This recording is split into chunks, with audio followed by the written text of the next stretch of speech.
নমস্কার। একটি কবিতা পাঠ করছি। কবিতার নাম সবাই বোকা হলে। লিখেছেন রজত পুরকায়স্থ। কবির অমলকান্তের মতো রোদ্দুর হতে চায়নি।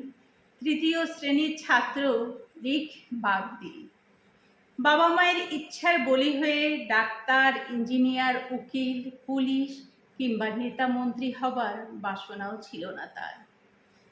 শ্রেণীকক্ষে এক শিক্ষক ছাত্রদের কাছে জানতে চেয়েছিল, বড় হয়ে তোমরা কি হতে চাও? সবার উত্তরের শেষে লিকলিকে শরীরের রিখ বলেছিল, বড় হয়ে আমি বোকা হতে চাই স্যার। শ্রেণীকক্ষে উঠল হাসির রোল। শিক্ষক বাকরুদ্ধ। রোদ্দুর না হতে যাওয়া ছেলেটা প্রতিদিন দিনমজুর বাবাকে ঠকতে দেখেছে। কাউকে ঠকানোর কথা তার মাথায় আসেনি। সবটাই বোকা হওয়ার কারণে।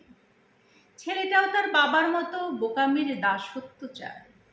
চালাকিতে সব হারার ঘাম চুরির বাসনা নেই মনে। বিখ্যাত গানের কলি কালজয়ী ছোট্ট রিকের ভাবনায়। তবু আমি বোকাই হব, এটাই আমার অ্যাম্বিশন। মাসোহারার কবি, সর্বনেশে দেশসেবক কিংবা সুযোগ শিকারী বুদ্ধিজীবীরা বলতেই পারে, নাবালক রিকবাগদের ইচ্ছেটা নেহাত শিশুসুলভ।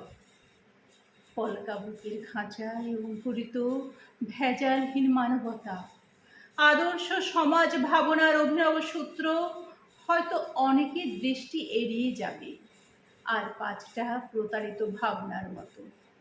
তবুও সবাই বোকা হতে চাইলে একদিন প্রতারিত শূন্য পৃথিবী হাসবে মায়ের মমতায়।